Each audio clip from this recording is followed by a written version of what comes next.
Saludos, bienvenidos a Voces Virtual, un espacio educativo en el que estaremos compartiendo con ustedes diversos temas de salud a beneficio de las comunidades. Esto es una iniciativa de Voces, Coalición de Inmunización y Promoción de la Salud de Puerto Rico. Mi nombre es Taicha Meléndez, coordinadora del Programa Educativo en Vacunación de Adultos. Voces es una organización comunitaria sin fines de lucro, impulsada por voluntarios y donaciones privadas. Nuestra misión es fomentar comunidades saludables a través de la educación y la inmunización para prevenir enfermedades infecciosas. Desde nuestra fundación en el 2013, hemos desarrollado una amplia red de colaboradores de más de 100 organizaciones que ha impactado con educación e inmunización a más de 500,000 personas en Puerto Rico. Esta iniciativa, Voces Virtual, está dirigida a educar nuestras comunidades de padres, maestros, cuidadores, adultos mayores, comerciantes y trabajadores sobre la importancia de cuidar su salud a través de hábitos de prevención y de la inmunización. Esta iniciativa es posible gracias al apoyo de Direct Relief. El contenido de esta presentación fue preparado por Voces como información educativa general y es correcto al momento de su publicación original en abril del 2020. La información está resumida y no pretende ser una fuente de referencia completa sobre los temas presentados. Esta presentación no debe sustituir una consulta con un profesional de la salud. Antes de tomar una decisión de salud, debe consultar con un profesional de salud de su confianza. Esta presentación puede contener material bajo copyright que no ha sido específicamente autorizado por el dueño del copyright. Se utiliza tal material bajo la presunción de que su uso educativo, sin fines de lucro, constituye fair use, según provisto por el título 17, capítulo 1 de la sección 107 del US Copyright. Si usted desea usar tal material para propósitos suyos, que van más allá de tal fair use, primero debe obtener el permiso del dueño original del copyright.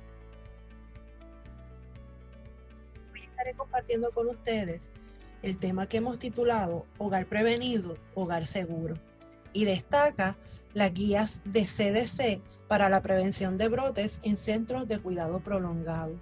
Hoy abordaremos el tema de la prevención de brotes y en un futuro video, en una segunda parte, atenderemos específicamente qué tipo de estrategias, qué tipo de medidas tomar durante un brote. El objetivo de esta presentación es reflexionar acerca de las lecciones aprendidas a raíz de la diseminación de COVID-19 en instituciones de cuidado prolongado en los Estados Unidos. Asimismo, discutiremos las recomendaciones del CDC y la Organización Mundial de la Salud para prevenir brotes en este tipo de instituciones. Además, vamos a sugerir algunas medidas estratégicas sencillas para poner en práctica en centros de cuidado prolongado. Aclaremos ciertos conceptos para tener un punto de partida común a discusiones futuras. Primeramente, debemos aclarar que un agente infeccioso es una entidad capaz de reproducirse dentro del cuerpo humano y de producir una enfermedad. Dentro de nuestras instituciones de cuidado, vamos a considerar como brote infeccioso, brote de una enfermedad de este tipo, cuando tenemos 2 casos confirmados en un periodo de 72 horas. Una epidemia ocurre cuando el brote inicial de la enfermedad ha trascendido más allá del lugar donde inicialmente se encontraba contenido. Así que una pandemia se va a referir a cuando la epidemia ha se ha extendido y ha abarcado varios países e incluso continentes. Cabe destacar que aún en un periodo de pandemia o de epidemia, no necesariamente haya un brote dentro de su institución si usted ha logrado contener eficazmente y ha implementado medidas que evitan que sus residentes o sus empleados se infecten con alguna de estas condiciones. Así que no necesariamente en tiempos de epidemia o pandemia va a haber un brote dentro de su institución.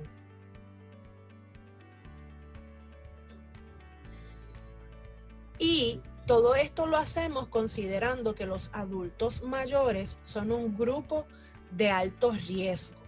Ustedes saben que el deterioro natural relacionado con el envejecimiento del sistema inmunológico hace que los adultos mayores estén menos competentes para protegerse de infecciones.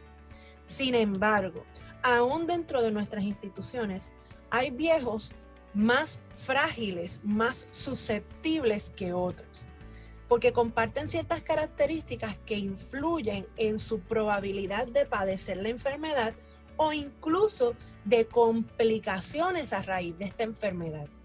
Ejemplos de estos adultos mayores son los viejos que tienen deterioro cognitivo, los que tienen comorbilidades o múltiples condiciones crónicas, pacientes con tratamientos que debilitan su sistema inmunológico como lo son la quimioterapia, la radioterapia y las terapias con esteroides biológicos por tiempo prolongado.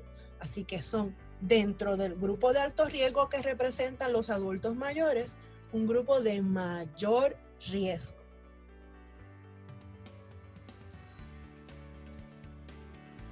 La amenaza pandémica que ha producido el SARS-CoV-2, el virus que causa la enfermedad del coronavirus, el COVID-19, ha puesto en relieve la evidente necesidad de planes de preparación y de contingencia para controlar efectivamente diversas infecciones.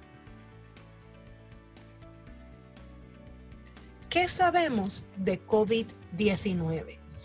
Primeramente, que es una infección respiratoria de fácil contagio a través de droplets o microgotas, que es causada por un virus novel que nunca antes había existido, por lo tanto, al momento no tenemos ni una vacuna ni un tratamiento aprobado contra esta enfermedad, que puede afectar a cualquier persona sin distinción, como lo hemos visto, pero que va a tener mayor repercusión en las personas que tienen alguna condición crónica que los pone en mayor riesgo de complicaciones.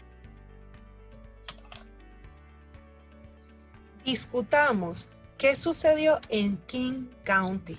King County se conoce como el foco de la diseminación de COVID-19 en los Estados Unidos. Y CDC ha resumido recientemente en una edición de marzo del Morbidity and Mortality Weekly Report lo que sucedió allí. ¿Qué sucedió?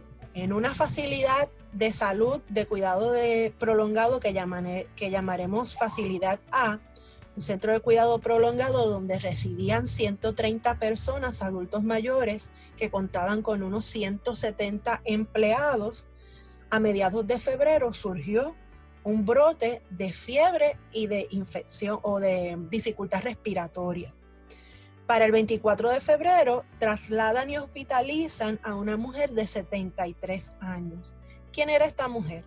Pues sabemos que tenía un historial previo de enfermedad crónica, coronaria, diabetes, dependiente de insulina, tenía obesidad, enfermedad renal, hipertensión y fallo cardíaco. Y presentaba un cuadro de fiebre, dificultad respiratoria y tos por 5 días que venía agravándose. Sus síntomas habían empeorado. Así que para el 25 de febrero tuvieron que intubarla a un ventilador. El día 27 de febrero, el médico que la atendía en las instalaciones hospitalarias notifica a las autoridades que el caso correspondía con los criterios revisados para COVID-19, incluyendo la prueba positiva. El 28 de febrero se confirmó el primer caso de la enfermedad de COVID-19 en Estados Unidos. El 2 de marzo la paciente falleció. Para el 9 de marzo se habían confirmado 129 casos, de los cuales 81 residentes y 34 miembros del personal y 14 visitantes de centros de cuidado prolongado. Y ya habían 23 muertes. Cabe destacar que el 87% de los casos ocurrieron en esta facilidad A. El otro 14% ocurrió en un condado muy cercano, donde hubo 17 empleados y un visitante infectado. De hecho, para el 9 de marzo, al menos 8 centros de cuidado prolongado en la zona del condado de King ya advirtieron que contaban con al menos un caso confirmado de COVID-19. Así que así se dio la diseminación original del COVID-19 en los Estados Unidos. La investigación epidemiológica desarrollada por el CDC concluye que hubo ciertas condiciones que acrecentaron la vulnerabilidad, aumentaron los niveles de riesgo de las instalaciones para hacerlos susceptibles a la diseminación de la enfermedad. Primeramente, pues los miembros del personal trabajaban mientras presentaban síntomas. Y este personal trabajaba en múltiples facilidades de cuidado prolongado. Faltaba adherencia a los protocolos de contacto y recomendaciones de protección ocular. Habían retos en la implementación de medidas de control de infecciones y había una detección tardía de casos por pobre conocimiento sobre la enfermedad que dificultó identificar los síntomas de COVID-19. Las autoridades locales y estatales implementaron medidas de prevención en centros de cuidado prolongado. Estas medidas involucraron la implementación de políticas de detección de síntomas y restricción de visitantes a personal no esencial.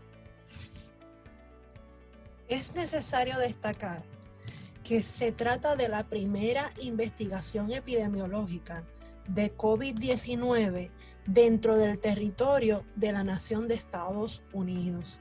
Por lo tanto, produjo las primeras recomendaciones, las primeras conclusiones acerca de la enfermedad para Estados Unidos. Estas conclusiones incluyeron que los esfuerzos limitados o la necesidad de enfatizar en medidas de control de prevención de infecciones, así como el hecho de que los miembros del personal laboraran en múltiples instituciones geriátricas, fueron claves en la rápida propagación del COVID-19 intra e intercomunitaria, entre la misma instalación de cuidado prolongado y entre otras. También concluye que las infecciones de COVID-19 impactan seriamente a la población de adultos de mayor edad, por lo tanto es crucial que los centros de cuidado prolongado tomen medidas proactivas para prevenir la infección. COVID-19 se propaga rápidamente en centros de cuidado prolongado y las personas con condiciones crónicas tienen un mayor riesgo de enfermedad y de muertes asociadas. Por lo tanto, los centros de cuidado prolongado deben tomar medidas más eficaces y oportunas para proteger la salud de sus residentes y también las de sus empleados. Como por ejemplo, activar un sistema de vigilancia para identificar y excluir miembros del personal y visitantes potencialmente infectados y asegurar la detección temprana entre sus residentes. También la implementación de medidas apropiadas para el control de infecciones.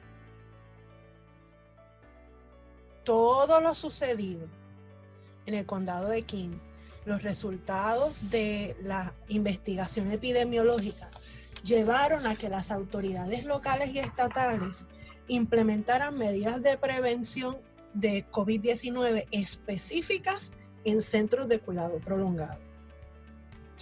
Estas medidas que implementaron incluían la implementación de políticas para la detección de síntomas y restricciones de visitantes y de personal no esencial a las facilidades de cuidado prolongado. Incluían el cernimiento activo de síntomas en el personal, que incluyó la documentación de temperatura corporal, así como el cernimiento de síntomas al comienzo de cada turno. Así que se establecieron medidas para documentar temperatura y que se hacían unas cortas entrevistas para que el personal pudiera describir si había presentado síntomas en las últimas 24 horas, y todo se iba documentando. De esta forma se pudieron remover de sus funciones miembros del personal que estaban presentando síntomas y evitar que fueran un foco de infección para los residentes. También se reforzaron las medidas de cernimiento entre los residentes, que permitió identificar más oportunamente, más a tiempo, nuevos casos. Y se establecieron medidas para el distanciamiento social. Entre esas medidas para el distanciamiento social se destacan que se evitar las transferencias de residentes a otras instalaciones, a menos por supuesto que fuesen a alguna instalación hospitalaria porque los pacientes requerían cuidados más especializados, o quizá ir a una unidad de cuidado intensivo.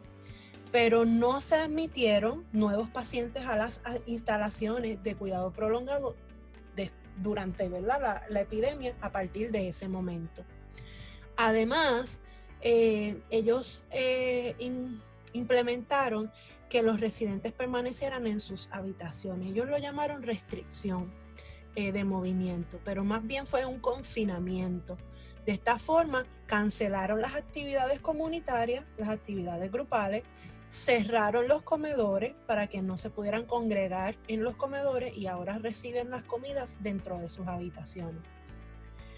Se reforzó ampliamente la capacitación al personal en lo que son las medidas de control de infecciones, pero también en todo lo que tiene que ver con el uso y desuso, al ponerse y al quitarse el equipo de protección personal, incluyendo mascarillas, guantes, batas de manga larga, y todo lo que tiene que ver con los planes de manejo de emergencia, para incluirle contingencias específicas que tuviesen que ver con las situaciones que surgen como necesidad de la pandemia. Por ejemplo, esta pandemia ha traído una escasez evidente de equipo de protección personal, como por ejemplo las mascarillas.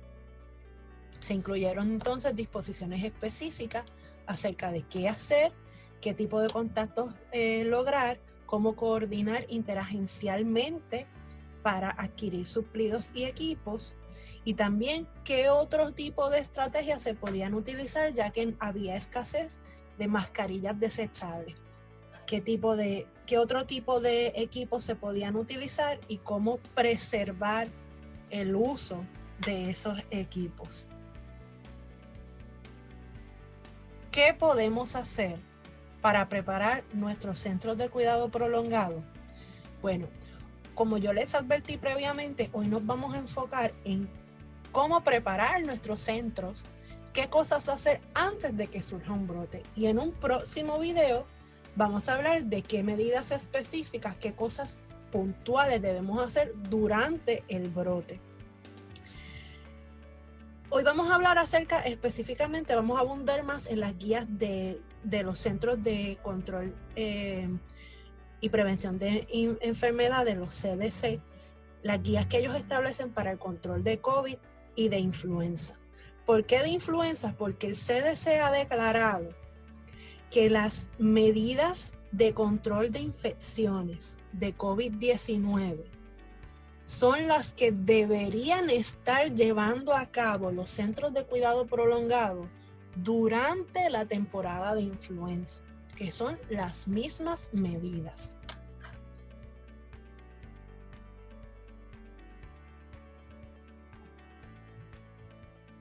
Estas guías, que son directrices provisionales, porque todavía estamos aprendiendo del COVID y cada día la información acerca de esta enfermedad se amplía, se descubren, se detallan nuevas cosas, así que cada día la información va a ir surgiendo.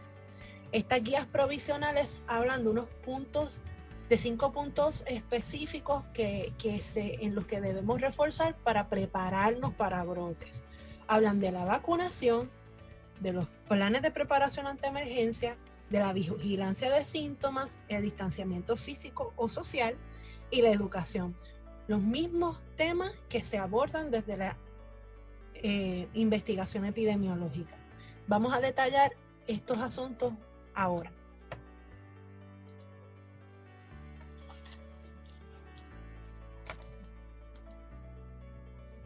Vacunación.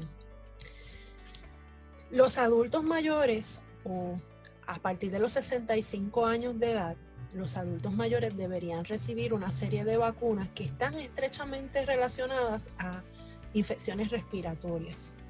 Por ejemplo, se recomienda que todos reciban una dosis de vacuna de influenza cada temporada, que reciban al menos una de las vacunas antineumocóxicas a partir de los 65 años y que reciban una dosis de TDAP, que es la triple bacteriana, tétano, difteria y tosferina, seguida por una dosis de refuerzo de TD cada 10 años.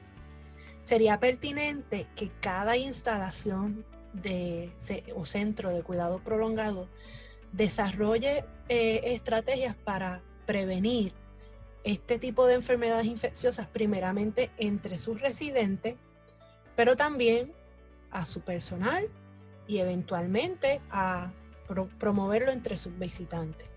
Hablemos primeramente de los residentes. Sería útil documentar el historial de vacunación previa al momento de admitir a su centro de cuidado a nuevos residentes. Usted pudiera requerir estas vacunas al momento de la admisión, especificando, ¿verdad?, políticas institucionales que favorezcan la vacunación de sus residentes. Sobre todo, pues, adquirir el consentimiento de la familia de ese residente para recibir vacunación contra la influenza en cada temporada. Así usted documenta las vacunas que ya tiene, pudiera solicitar que para ser admitido adquiera ciertas vacunas o facilitar el proceso de vacunación cada temporada contra la influenza y facilitar que de esta forma también adquiera las vacunas que le faltan. Estos esfuerzos continuos para asegurar la vacuna contra influenza no son tan difíciles como parece, pero sí hemos incluido una pieza educativa de apoyo en el enlace adjunto a este video que les va a ayudar, ¿verdad?, a tener esa guía de consejos prácticos para que usted pueda coordinar con un proveedor de servicios de vacunación que pueda llevar la vacunación contra influenza cada temporada a su instalación. De esta forma nos aseguramos que tanto los residentes como los empleados puedan tener al día su vacuna contra la influenza. Es importante que usted cuente con personal vacunado contra la influenza cada temporada. Póngase en un escenario en el que surge un casito de influenza en su instalación de salud, de cuidado. Es evidente que la influenza se transmite muy fácilmente, así que en pocos días usted va a tener unos cuantos casos adicionales. Sería pertinente que usted pueda contar con personal que ya esté vacunado, que no represente un riesgo para sus residentes y que a la vez, cuando cuide de sus residentes que estén enfermos, eso tampoco representa un riesgo a la salud de ellos mismos. Y finalmente, a sus visitantes, sobre todo los visitantes que son recurrentes, que van a visitar a sus familiares regularmente, que usted les recomiende, ya puede ser a través de una pieza de comunicación, un letrero, alguna frase que ustedes acuñen como institución para fomentar que estas personas que acuden recurrentemente, que son proveedores de servicios, personal no esencial o suplidores o visitantes que vienen a visitar a sus familiares, promueva la vacunación entre ellos, porque esto va a tener una repercusión directa sobre el estado de salud de sus viejos. Implemente y practique regularmente protocolos para documentar la vigilancia de infecciones. Cuando nos referimos a protocolos para documentar, lo decimos porque tan importante es la documentación como el proceso. La documentación, yo diría que es a veces hasta más importante, porque es su procedimiento estándar y es lo que le da a usted, a su institución, esa fuerza, ese peso de valor añadido y de que usted está en cumplimiento con una de las mejores prácticas para el control de infecciones. Pero un sistema de vigilancia puede ser tan sencillo o tan complejo como usted lo determine. Si hay un brote en la comunidad, si estamos en temporada alta de influenza, si estamos experimentando una situación como la que vivimos hoy en día ante la pandemia de COVID, toda persona que entre a su centro de cuidado prolongado debe documentarle temperatura y hacerle por lo menos 2 o 3 preguntas relacionadas a los síntomas que ha presentado, si alguno, en las últimas 24 horas. Esto es un sistema activo de vigilancia, activándolo, porque si fuese a modo preventivo, usted puede documentarlo quizás una vez a la semana, porque no está en temporada de influenza, no hay una amenaza mayor, no hay un riesgo mayor, así que usted simplemente lo está practicando como medida preventiva para cuando haya una amenaza real a su instalación, que ya sea parte de la cultura de prevención de control de infecciones de su centro de cuidado prolongado. Pero activarlo como debería ocurrir en este momento, cada persona que entre a su instalación de salud, ya sea un empleado al momento de comenzar su turno, un visitante que en este momento de pandemia no deberían estar recibiendo visitantes, y las visitas de personal no esencial deberían estar limitadas y debería ser muy extremadamente importante. Así que este no es el momento quizás de estar recibiendo fumigador, a menos que sea una emergencia. Pero si usted recibe, por ejemplo, si usted tiene un contratado un servicio que le llevan quizás agua potable a sus facilidades, ese servicio debería estarse atendiendo de una forma modificada para que ese personal exterior no llegue a entrar a su facilidad o entrar en contacto. Hemos visto a través de las redes sociales e incluso a través de la televisión muchas medidas muchas estrategias de cómo se entra a nuestras casas en este periodo. Y nos han enseñado que muy cerca de la puerta debe haber un área sucia y un área limpia, y en esa área sucia usted descarta y desinfecta sus zapatos, se quita los guantes, los descarta en forma apropiada, se lava las manos o se las limpia con un sanitizador de manos y se despoja de su ropa que está contaminada por estar en la calle. Igualmente, así deberían estar preparadas nuestras instalaciones para cuando llegue, ¿verdad?, una persona durante esta temporada que estamos atravesando.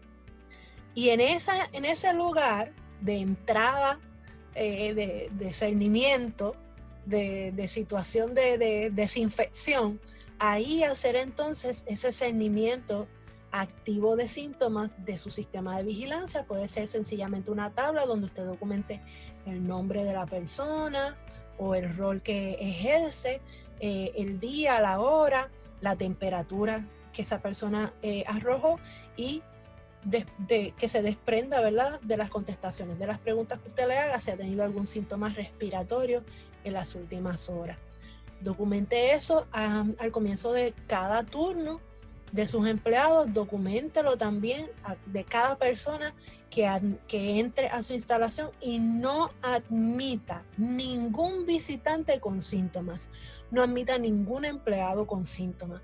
Si durante la jornada de trabajo alguno de sus empleados presenta algún síntoma, inmediatamente debe asegurarse de que tenga mascarilla y debe notificarlo a un supervisor y debe salir de sus funciones inmediatamente. Tener este sistema de vigilancia y de monitoreo activo en su instalación le va a permitir identificar rápidamente cualquier posible caso potencial que pueda afectar a sus residentes. Lo tomamos como un punto de prevención, de qué hacer antes del brote, porque entendemos que la mayoría de nuestros centros no están ejerciendo esta actividad.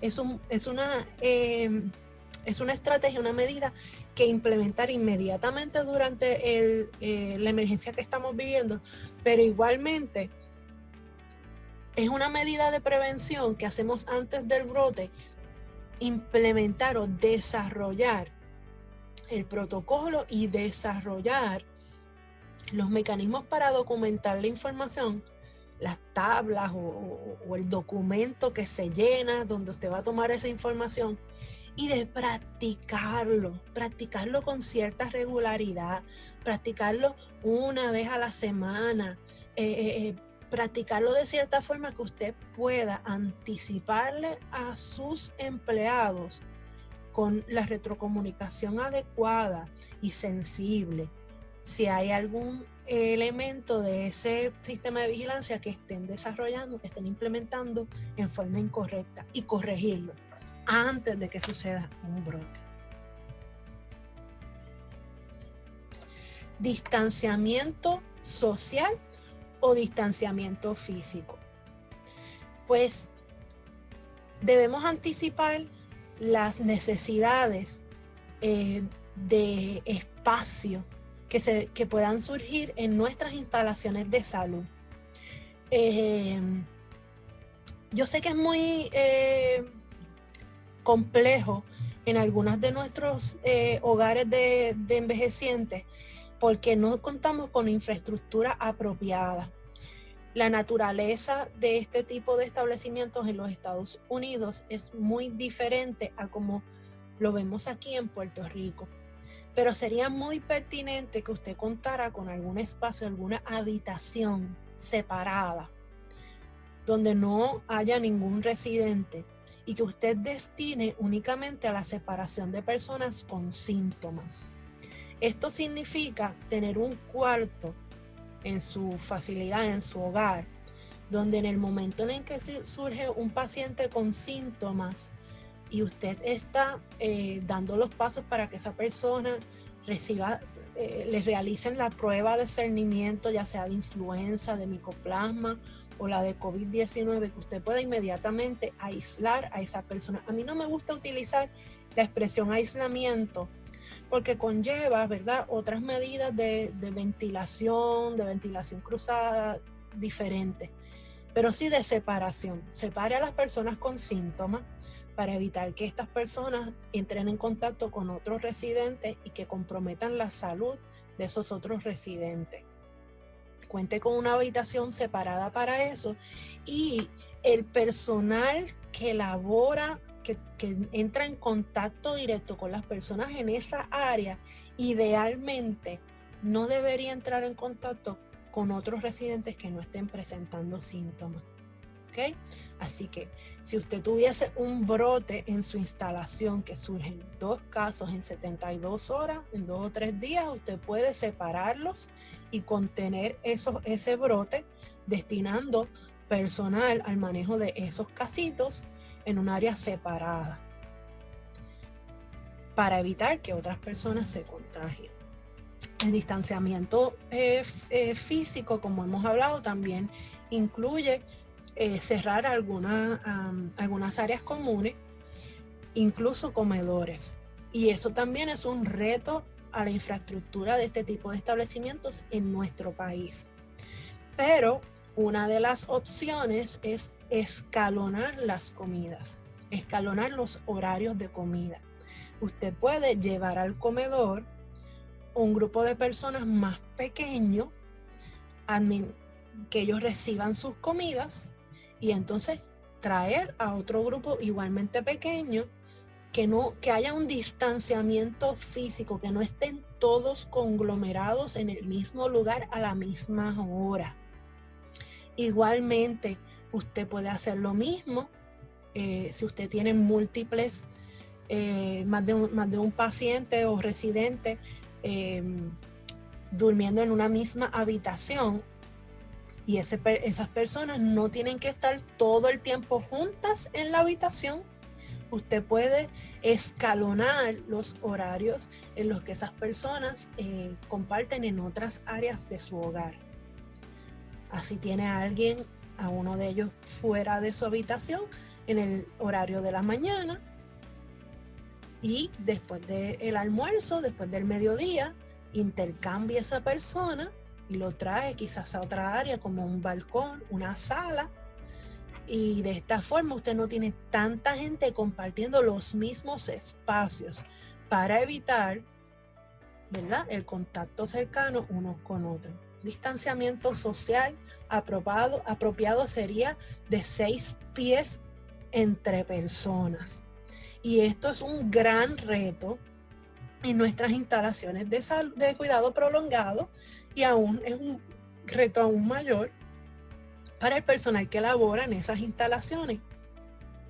Quizás usted pudiera hacer ciertos acomodos para asegurarse de que los muebles, de tener un arreglo del mobiliario más distanciado, más amplio, y que usted no ponga, por ejemplo, 2 sillones muy cerca. Debería haber por lo menos 1 metro de distancia entre sillón y sillón, para que esos residentes no estén tan estrechamente vinculados uno con el otro. Planes de preparación ante emergencia. Este es el momento en el que usted debería estar revisando sus planes institucionales de emergencia. Yo sé que su tipo de trabajo está altamente regulado y que ustedes han tomado, ¿verdad?, ese ejercicio de documentar y de escribir en un plan de emergencia detallado lo que va a hacer en cada tipo de emergencia. Pero de las lecciones aprendidas, de lo que hemos vivido hasta el momento con el COVID-19 y de lo que se desprende de las investigaciones epidemiológicas en otras jurisdicciones, ustedes ya pueden hacer ciertos arreglos, como por ejemplo lo que hablamos anteriormente acerca del equipo de protección personal que suele escasear en este tiempo.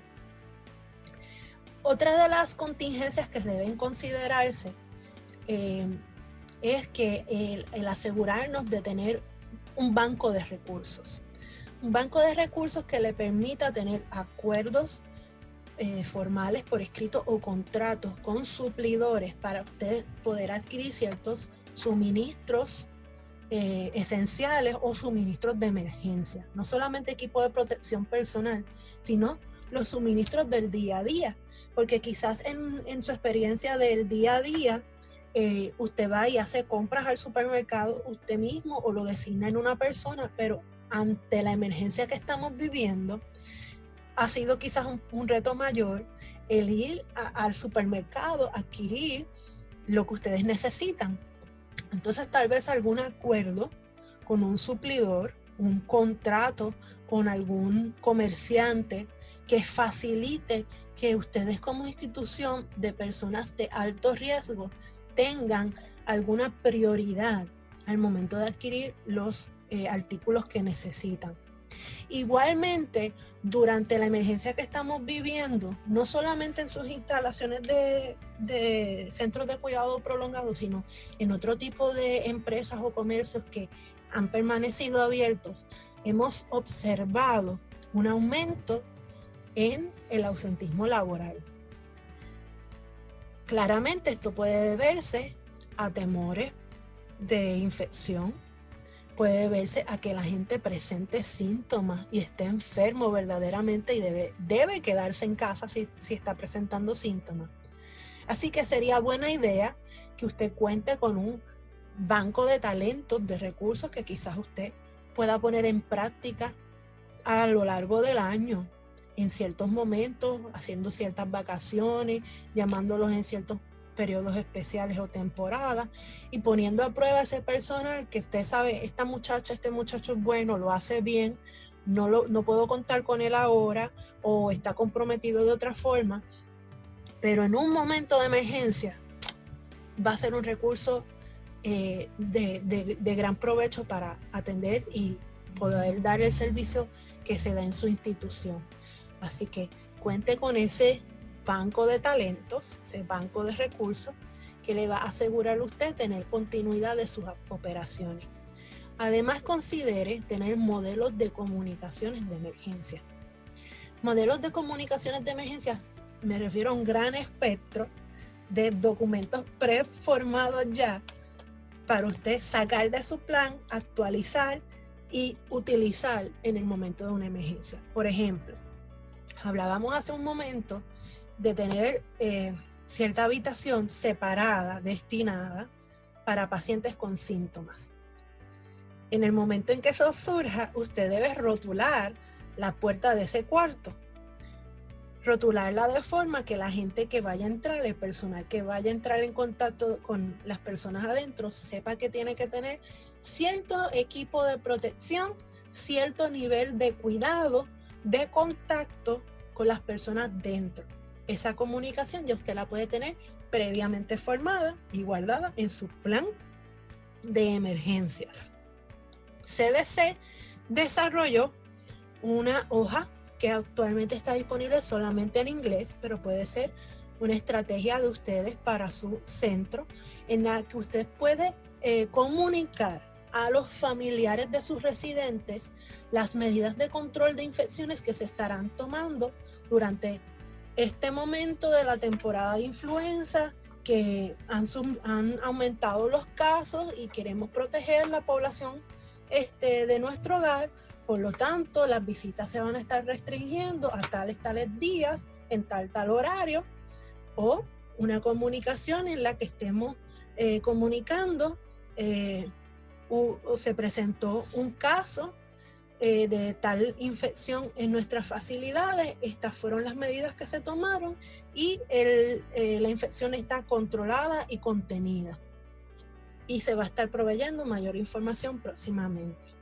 Otro modelo de comunicación podrían ser hojas para describir la infección, lo que es el micoplasma, cómo se adquiere, cuál es el tratamiento y mantener informado a sus residentes, a sus empleados, a los visitantes acerca de las infecciones respiratorias que pueden afectar a nuestra población. Es importante que las comunicaciones durante estos periodos de crisis se van a dar en múltiples niveles. Usted tiene que comunicar una información a sus empleados, a la gente que está fuera de la institución, pero relacionada por vínculos familiares o porque son suplidores de servicios, y también la comunicación para los residentes.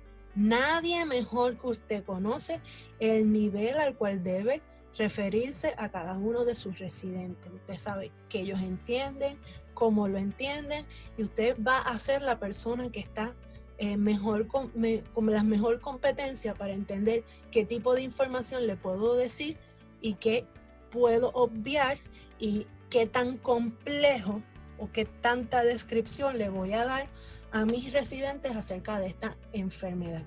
Recordemos que algo que ha venido a impactar nuestras vidas junto con la pandemia del COVID-19 es la infodemia, es la epidemia de información que no necesariamente sea apropiada, porque cada cual va a tener diferentes estrategias para manejar la ansiedad que provoca tener tanto acceso a información. Pero teniendo modelos de comunicación preformados, es una buena idea para manejar la comunicación durante un periodo de emergencia. Educación a los empleados. La educación a los empleados es otra estrategia de comunicación. Nosotros partimos de la idea de que nuestro personal ya tiene ciertas competencias y ciertos conocimientos, que adiestramientos previos y también el trabajar día a día con nuestras poblaciones en nuestros entornos les han conferido. Y estas capacidades hay que validarlas y reforzarlas.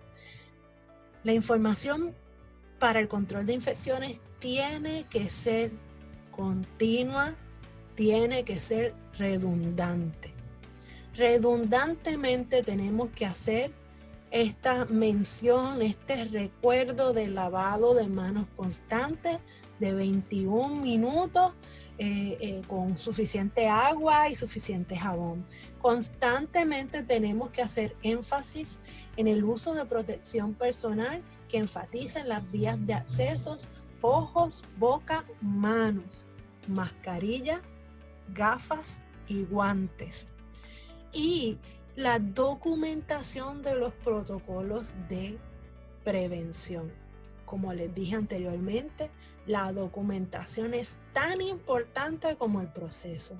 Por lo tanto, asegúrese de que durante el periodo preventivo, antes de que ocurra el brote, y en esta situación en la que estamos viviendo, provea retrocomunicación apropiada a sus empleados, donde usted les permita saber lo que están haciendo bien y cómo mejorar aquellas áreas en las que es más importante, ¿verdad?, que ellos se enfoquen en documentar, en llenar esta otra parte, la hora, el día, el nombre, la persona específica, estos procesos.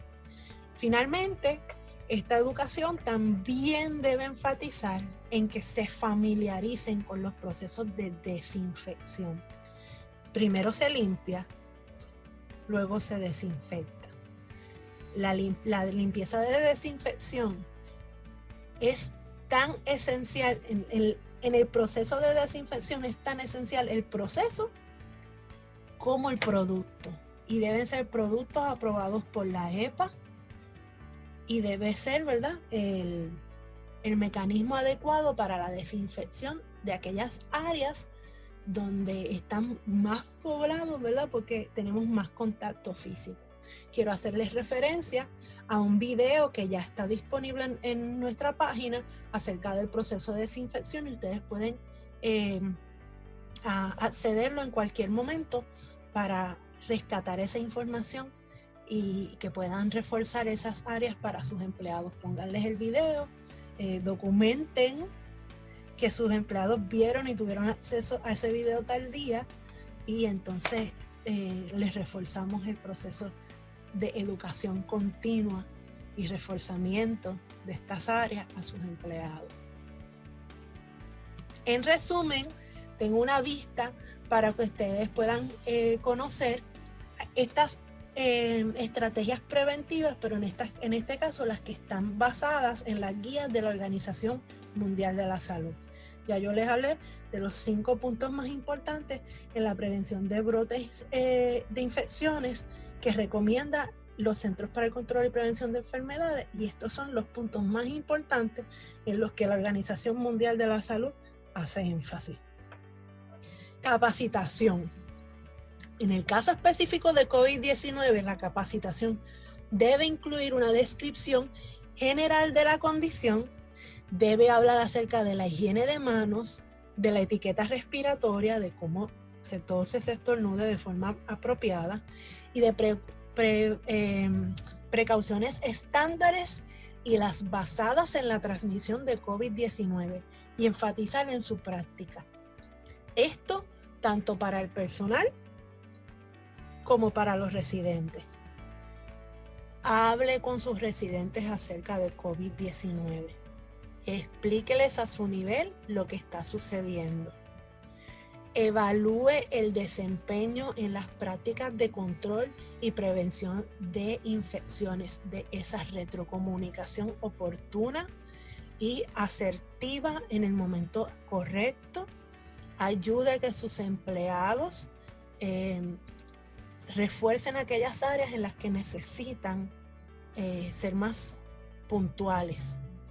Provea los suministros para la higiene personal y la desinfección. No solamente es el jabón, también la toalla de papel es indispensable.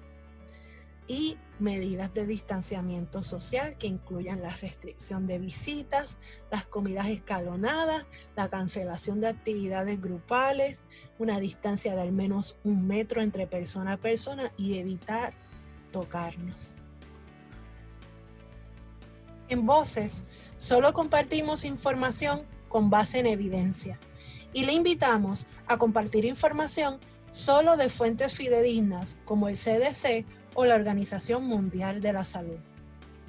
Recuerde que puede compartir sus preguntas, inquietudes o sugerencias a través de info@vocespr.org y recuerde seguirnos en nuestras redes sociales. Gracias por su atención e interés en el tema. Recuerde que todos somos responsables de mantener nuestros centros de cuidado prolongado libres de enfermedades prevenibles. Le invitamos a compartir la serie de videos preparados especialmente para cuidadores y adultos mayores de 65 años. Y la próxima parte de este video. Muchas gracias y estamos a sus órdenes.